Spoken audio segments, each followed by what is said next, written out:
नमस्कार विद्यार्थी मित्र मैत्रिणींनो, मी भानुदास यादव आपलं स्वागत करतो। मागच्या लेक्चरमध्ये आपण 2 अजेंडा सेट केले होते। माझ्या प्राचीन आणि मध्ययुगीन इतिहासाच्या 355 प्रश्न, ते प्रश्न जर तुम्हाला डाउनलोड करायचे असतील तर या व्हिडिओच्या डिस्क्रिप्शनमध्ये त्याची लिंक आहे, तिथं तुम्हाला डाउनलोड करता येतील। त्याच्यानंतर ते डिस्कस करणं, त्यांचं डिटेल ॲनालिसिस करणं, विश्लेषण करणं, हा एक अजेंडा आपण सेट केला होता। आणि सेकंड, समाज सुधारणा चळवळ आणि समाज सुधारक यांच्याविषयी एक सिरीज सुरू करायचं आपण ठरवलं होतं, जेणेकरून मुख्य परीक्षेचा एक महत्त्वाचा तुमचा कंपोनंट या लॉकडाऊनच्या पिरियडमध्ये संपून जाईल आणि त्याचे फक्त रिव्हिजन करणं एवढंच बाकी राहील। सो आजपासून आपण आज या लेक्चरमध्ये आपण पंडिता रमाबाई यांच्याविषयी माहिती घेऊयात। पंडिता रमाबाई यांचा जन्म 23 एप्रिल 1858ला कर्नाटकमधील कंगामूळ या गावी झालेला होता। त्यांचे वडील अनंतशास्त्री डोंगरे आणि आई लक्ष्मीबाई। अनंतशास्त्री डोंगरे हे चित्पावन ब्राह्मण होते, पुढारलेल्या विचारांचे होते, पुरोगामी होते, स्त्रियांना शिक्षण दिलं पाहिजे या मताचे होते, बालविवाह टाळले पाहिजेत, बालविवाह न केले पाहिजेत असंही त्यांचं मत होतं। अनंतशास्त्री डोंगरे फक्त एवढं बोलूनच थांबले नाहीत, तर त्यांनी स्वतःच्या बायकोला शिकवलं, अक्षर ओळख करून दिली लक्ष्मीबाईंना। त्यांच्या 2 मुली, सर्वात मोठी मुलगी कृष्णा हिला शिकवलं संस्कृत, व्याकरण, वेदांचं पठण करणं। त्यानंतर सर्वात छोटी रमाबाई यांनाही त्यांनी संस्कृत शिकवलेली आहे।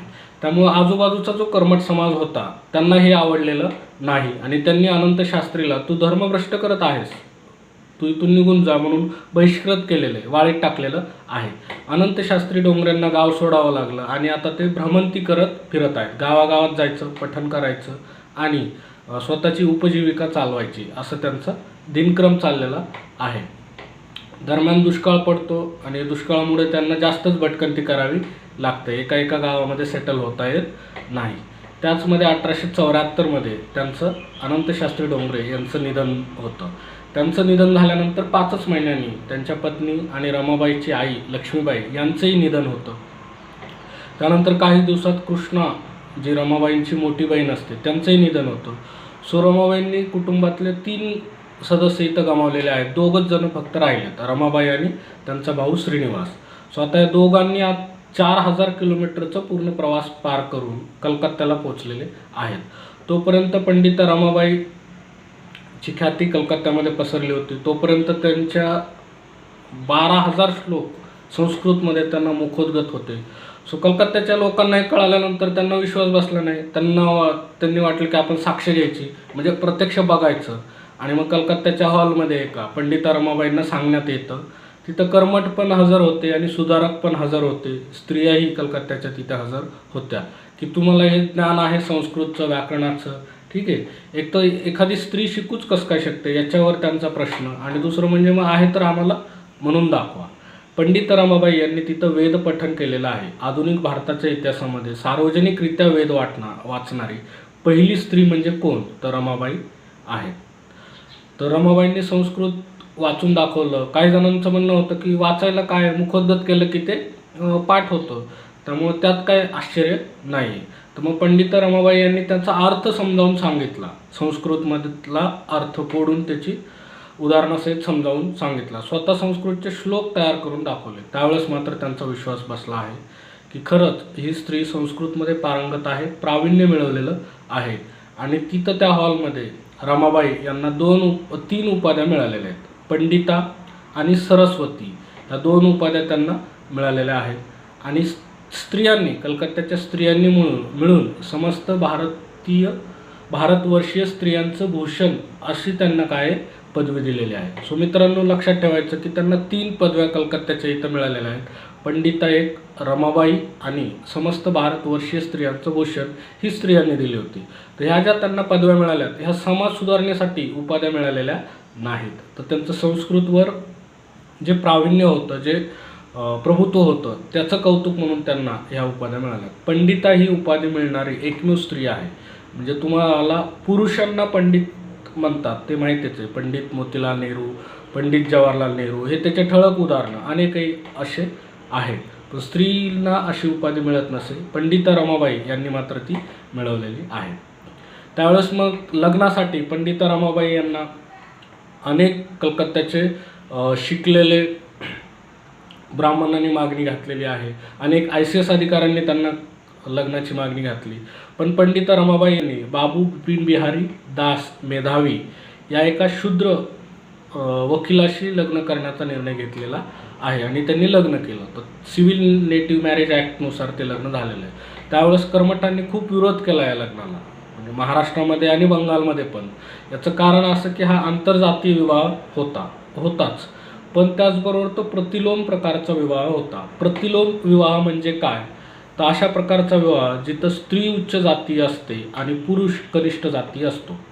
तुम्हाला उदाहरण तुमच्या ओळखीचं तर सैराट, आर्ची आणि परशा यांचा विवाह कसा असतो, प्रतिलोम प्रकारचा विवाह असतो. सो त्यांचं लग्न झाल्यानंतर 1 वर्षांनी त्यांना मनोरमा नावाच्या मुलीचा जन्म होतो. त्यानंतर 1 वर्षांनी पटकीच्या आजाराने बाबू बिपिन बिहारी दास मेधावी यांचा मृत्यू होतो. सो या 8 वर्षाच्या काळात पंडिता रमाबाई यांनी कुटुंबातले 5 सदस्य गमावलेले आहेत. म्हणजे आईवडील गेले, कृष्णा, त्यानंतर श्रीनिवास भाऊ त्यांचा, आणि त्याच्यानंतर मग आता पती बाबू बिपिन बिहारी दास मेधावी यांचं निधन झालं 1882मध्ये. त्याच्यानंतर पंडिता रमाबाई यांना विधवेंचं जीणं कळालेलं आहे की एका विधवेसाठी या समाजामध्ये राहणं जीणं किती मुश्किल आहे हे त्यांच्या लक्षात आलं. त्यांनी कलकत्ता सोडलेला आहे आणि तिथून पुण्यामध्ये येतात. 1882ला पुण्यामध्ये त्यांनी स्त्रिया मिळून स्त्री प्रश्नांच्या चर्चा करण्यासाठी, स्त्रियांच्या शिक्षणावर चर्चा करण्यासाठी बिनबोभाटी सभा चालवत असत. रमाबाई रानडे यांचा त्यामध्ये सहभाग असायचा. म्हणजे बिनबोभाटी सभा ज्या पुणे मुंबईमध्ये चालत असत त्याचंच रूपांतर 1882मध्ये आर्य महिला समाज याच्यामध्ये करण्यात येतं. पंडिता रमाबाई यांनी त्याची स्थापना केली. रमाबाई रानडे यांचा त्याच्यामध्ये सहभाग होता. आर्य महिला समाज 1882 हा प्रश्न कित्येक वेळा MPSCमध्ये येऊन गेलेला आहे की त्याची स्थापना कुणी केली, कधी झाली. तर 1882ला पंडिता रमाबाई यांनी त्याची स्थापना केली आहे. पंडिता रमाबाईंनी 1882लाच नियुक्त झालं होतं एक हंटर कमिशन शिक्षणाच्या संदर्भात. त्या हंटर कमिशन पुढं साक्ष दिलेली आहे. महाराष्ट्रातनं 2 व्यक्तीच्या साक्ष महत्त्वाच्या आहेत हंटर कमिशन पुढं. एक महात्मा ज्योतिराव फुले यांची साक्ष आणि दुसरी पंडिता रमाबाई यांची साक्ष. पंडिता रमाबाई यांनी हंटर कमिशन पुढे ज्यावेळेस साक्ष दिली त्यांनी काही प्रमुख 5-6 मागण्या केलेल्या आहेत. एक की स्त्री इन्स्पेक्टर स्कूलसाठी नेमले जावेत. त्यानंतर स्त्रियांसाठी वेगळे हॉस्टेल सुरू केले जावेत. त्यानंतर नर्सिंगचं, मेडिकलचं शिक्षण स्त्रियांसाठी दिलं जावं. त्याचं कारण असं की पुरुष डॉक्टर असायचे, त्यामुळे स्त्रींना जे आजार असत ते आजार लपवायच्या आणि पुरुष डॉक्टरकडे जायला नको म्हणून ते काय त्याचं निदान होत नव्हतं. म्हणून स्त्री डॉक्टरांची गरज, स्त्री नर्सची गरज जास्त आहे असं म्हणून पंडिता रमाबाईंनी ती मागणी केली आहे. तर त्यांची साक्ष मराठीमध्ये साक्ष दिली, त्याचं ट्रान्सलेशन इंग्लिशमध्ये राणी व्हिक्टोरियापर्यंत साक्ष त्यांची पोहोचली होती. सो हंटर कमिशन पुढे त्यांनी साक्ष दिलेली आहे. त्याच वर्षी त्यांनी 1882ला स्त्री धर्मनीती या नावाचा एक ग्रंथ लिहिलेला आहे, एक पुस्तक लिहिलं आहे. स्त्री धर्मनीती 1882 याच्यामध्ये पंडिता रमाबाई असं म्हणतात की भारतीय समाजामध्ये स्त्रीचं जगणं अत्यंत असहाय्य आहे आणि ती स्त्री ज्ञानशून्य आहे, म्हणजे त्यांना ज्ञान ग्रहण करण्याची परवानगी दिली जात नाही. सो ते प्रश्नांवर त्यांनी तिथं फोकस केला आहे. 1883ला पंचहद मिशनच्या मदतीनं त्यांनी इंग्लंडला डॉक्टर होण्यासाठी, शिक्षण घेण्यासाठी जायचं ठरवलं आहे. 1883ला इंग्लंडला जातात, पण जाताना त्यांचा एक कान बहिरा होतो, त्यामुळे तिथं त्यांना मेडिकलचं शिक्षण घेता येत नाही. मग इंग्रजी भाषा आणि इतर शिक्षण पंडिता रमाबाई त्यावेळेस तिथे ग्रहण करतात. 1883ला वॉटिज हे गाव आहे इंग्लंडमध्ये, तिथल्या सेंट मेरी चर्चमध्ये त्यांनी काय धर्मांतर केलेलं आहे. येशू ख्रिस्ताच्या भूतदया आणि प्रेमाचा संदेश याला त्या आकर्षित होतात म्हणे, माणसांना समान वागवण्याला, आणि त्यांनी काय ठरवलं आहे की धर्मांतर करायचं, हिंदू धर्मातनं ख्रिश्चन धर्म स्वीकारला. मित्रांनो, इथं तुम्ही कमेंटमध्ये मला सांगायचं आहे की आधुनिक महाराष्ट्राचा इतिहास आपण वाचत असताना अशी किती आपल्याला सुधारक किंवा अशी किती नावं येतात की ज्यांनी हिंदू धर्माचा त्याग करून ख्रिश्चन धर्माचा स्वीकार केलेला असल्याचं आपल्याला. पंडिता रमाबाई यांनी ख्रिश्चन धर्म स्वीकारल्यानंतर त्याला अत्यंत निषेध करण्यात आला आहे. पुण्यामधून खास करून त्यांच्यावर खूप जास्त टीका होते. त्यावेळेस महात्मा फुले यांनी सत्सार नावाचा ग्रंथ लिहिला होता. त्याच्यामध्ये त्यांनी पंडिता रमाबाई यांना डिफेंड करायचा प्रयत्न केलेला आहे, की त्यांच्यावर ही जी टीका होती ती खूप जास्त अनाठायी प्रकारची टीका आहे, त्यांनी जे धर्मांतर केलं त्याच्यावर. त्याचबरोबर याच वेळेस एका स्त्रीनं पंडिता रमाबाईंचं समर्थन किंवा त्यांच्यावर जी टीका होते ती स्त्री आहेत म्हणून किती जास्त होते आणि स्त्री आणि पुरुष यांची तुलना करण्यासाठी एक ग्रंथ लिहिला आहे. विशेष म्हणजे पुणे, मुंबई, ठाणे अशा कुठल्या त्यावेळेसचे जे महत्त्वाचे भाग आहेत, डॉमिनंट आहेत, शिकलेले भाग आहेत, तिथून न लिहिता हा ग्रंथ बुलढाण्यामधून एका स्त्रीनं लिहिलेला आहे. ग्रंथाचं नाव आहे स्त्री पुरुष तुलना. स्त्रियांची आणि पुरुषांची तुलना मग सामाजिक दृष्टिकोनातून केलेली आहे. तर मला तुम्ही कमेंटमध्ये सांगायचे की स्त्री पुरुष तुलना हा ग्रंथ कुणी लिहिला, ज्याचं एक बॅकग्राऊंड असं होतं की पंडिता रमाबाईंवर जी टीका होती त्या टीकेला उत्तर द्यायचं किंवा त्यांना डिफेंड करायचं. स्त्री पुरुष तुलना हा ग्रंथ कुणी लिहिला ते तुम्ही मला कमेंटमध्ये सांगा. मग त्याच्यानंतर भारतामधली पहिली डॉक्टर्स आनंदीबाई जोशी यांचा पदवीदान समारंभ असतो अमेरिकेमध्ये. मग त्याचं आमंत्रण रमाबाईंना येतं आणि 6 मार्च 1886चा जो पदवीदान समारंभ अमेरिकेतला आहे तो अटेंड करण्यासाठी त्या अमेरिकेला जातात. 1887मध्ये पंडिता रमाबाई यांनी, मग त्यांच्याकडे पैसे नव्हते, प्रवासासाठी जे लागणारे पैसे आहेत ते पैसे त्यांचे संपून गेले होते सगळे, कुठलाही इन्कम सोर्स नाही. मग त्यांनी असं ठरवलं त्यावेळेस की एक पुस्तक लिहायचं आणि त्यांनी the high caste Hindu woman, भारतातील उच्चवर्णीय स्त्रिया, उच्च जातीय स्त्रिया यांचे समस्या सांगणारं एक पुस्तक लिहिलं, the high caste Hindu woman 1887. आणि त्या पुस्तकातनं जे पैसे मिळालेले आहेत ते पैसे त्यांनी प्रवास खर्चासाठी आणि स्वतःचा खर्च भागवण्यासाठी वापरलेले आहेत. इंग्लंडमध्येच असताना त्यांनी बालोद्यान, ज्याला आपण KG म्हणतो, किंडरगार्टन, या शिक्षण पद्धतीचा अभ्यास केलेला आहे आणि त्याच्यावरही त्यांनी पुस्तक लिहिलेलं आहे. अमेरिकेत जातात, पदवीदान समारंभाला हजर राहतात. त्या दुर्दैवाने आनंदीबाई जोशी जास्त दिवस पुढे जगू शकलेल्या नाहीत. मग अमेरिकेमध्ये गेल्यानंतर त्यांनी तिथं एक स्वतःच्या कार्यासाठी निधी जमवण्यासाठी एक संघटना स्थापन करायचं ठरवलं आहे आणि बॉस्टनला अमेरिकेमध्ये रमाबाई असोसिएशन या नावाची एक संघटना उभी राहते. ज्या संघटनेचं काम काय होतं तर रमाबाईंनी जो भारतामध्ये आल्यानंतर एक विधवांसाठी आणि निराश्रित स्त्रियांसाठी एक आश्रम उभे करायची कल्पना होती. मग त्याच्यासाठी त्यांनी निधी द्यायचा हे काम होतं. रमाबाई असोसिएशनच्या प्रत्येक मेंबरला दर वर्षाला $1 सदस्यांना ते द्यावे लागत असं, जे पैसा भारतामध्ये खर्च होणार होता.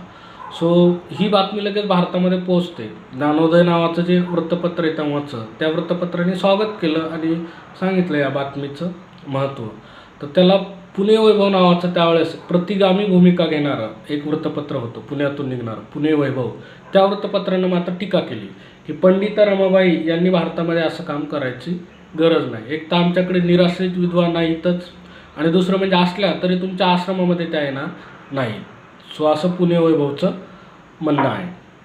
पंडिता रमाबाई 1889ला भारतामध्ये येतात.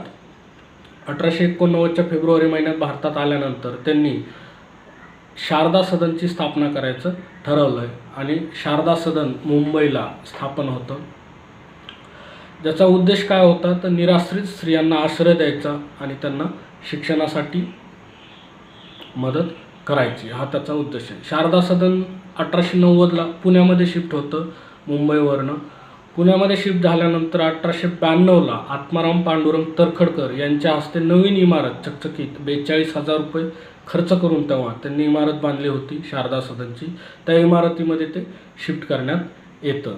शारदा सदनमध्ये पहिली विद्यार्थिनी होती शारदा गद्रे या नावाची विद्यार्थिनी होती, जी की बालविधवा नव्हती. तिच्या आईचा पुनर्विवाह झाला होता, त्यामुळे मग आईसोबत न राहता ती पंडिता रमाबाई यांच्या आश्रमात दाखल झाली. 18 विद्यार्थिनी होत्या, त्यापैकी एक शारदा गद्रे यांच्याच नावावरनं शारदा सदन आणि सरस्वतीचं पण नाव आहे म्हणून त्यांनी ते ठेवलं. पण त्यावेळेस मग रमाबाई असोसिएशन आणि ख्रिश्चन मिशनरी आहेत त्यांचा त्यांना रोष पत्करावा लागला आहे.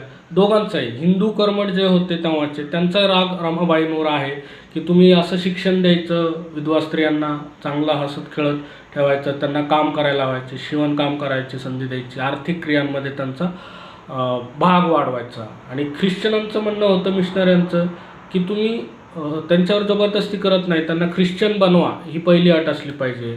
त्यानंतर मग ते नाव देवीचं ठेवलं आहे, हिंदू देवीचं, देवतेचं, त्यामुळे त्यांचा राग होता. सो दोघांचाही रोष पत्करून पंडिता रमाबाई यांनी काय आपलं कार्य सुरू केले. शारदा सदनचं सल्लागारी मंडळ होतं मित्रांनो. हा एक प्रश्न मुख्य परीक्षेसाठी महत्त्वाचा आहे. तर शारदा सदनच्या सल्लागारी मंडळामध्ये कोण होतं? तर R.G. नुलकर, त्याच्यानंतर न्यायमूर्ती रानडे, त्याच्यानंतर K.T. तेलंग आणि R.G. भांडारकर, 4 जण होते. न्यायमूर्ती रानडे, K.T. तेलंग, त्यानंतर भांडारकर आणि R.G. नुलकर हे सल्लागारी मंडळ होतं.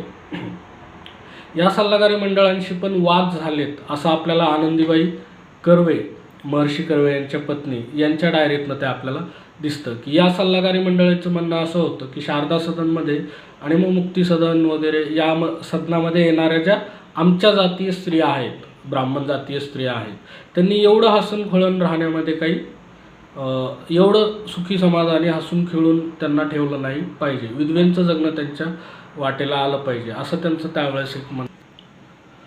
1893ला शिकागोमध्ये धर्म परिषदेमध्ये स्वामी विवेकानंद यांचं भाषण खूप जास्त गाजलं आणि विवेकानंदाच्या भाषणाने अनेक पाश्चात्य लोक पण भारावून गेले होते. त्याच्यावर टीका करताना रमाबाईंनी सांगितले की माझ्या पश्चिमेमधल्या बहिणींनी विवेकानंदाच्या भाषणांना भारावून जाण्याची गरज नाही. हिंदू धर्माचा जो बाह्य देखावा त्यांनी तुमच्या पुढे सादर केलेला आहे, डोलारा जो सादर केला, तो मुख्यतः खालच्या जातींच्या अन्यायावर आणि स्त्रियांच्या अन्यायावर तो त्यांनी उभा केलेला आहे. त्यामुळे त्याच्याहून भारावून जाण्याची तुम्ही गरज नाही असं त्यांनी त्यांच्या पश्चिमेतल्या बहिणींना सांगितलेलं आहे. त्याच्यावर विवेकानंदांनी पण टीका केली. विवेकानंदाचं म्हणणं असं होतं की भारतातल्या काही स्त्रिया तर ख्रिश्चनांपेक्षा जास्त ख्रिश्चन आहेत असं मला ऐकायला येत आहे. सो तो एक इंटरेस्टिंग डायलॉग त्यांच्यामध्ये एकमेकांवर टीकेचा झालेला आहे. त्याच्यानंतर एकदा काय होतं, मग शारदा सदनमध्येच वेगवेगळ्या शाखा स्थापन करण्यात येतात.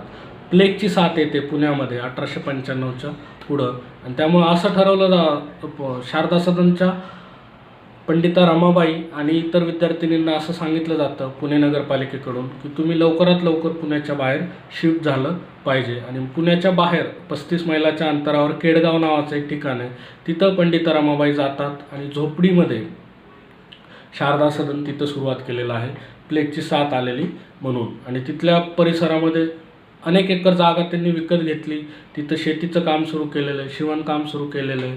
त्यानंतर मग फळ भाजीपाला, टोपल्या बनवणे, विणणे, त्यानंतर मग खुर्च्या बनवणे, टेबल्स बनवणे, अशा आर्थिक प्रक्रियामध्ये त्यांनी सक्षम करण्याचा प्रयत्न स्त्रियांना केला आहे. त्यांचं म्हणणं असं होतं की आर्थिक स्वावलंबन स्त्रीला आलं पाहिजे. मग ह्या ज्या क्रिया होत्या सगळ्या त्यांच्या आर्थिक क्रिया म्हणजे कागद छपाई करणे, त्यानंतर अक्षर मोडणे, त्यानंतर फळ भाजीपाला, खत बनवणे, ठीक आहे. या सर्वांना मग गिराईक कोण होतं त्यावेळेस, कारण यांना तर समाजामधनं आणि कर्मठने लोकांकडून खूप जास्त विरोध होता.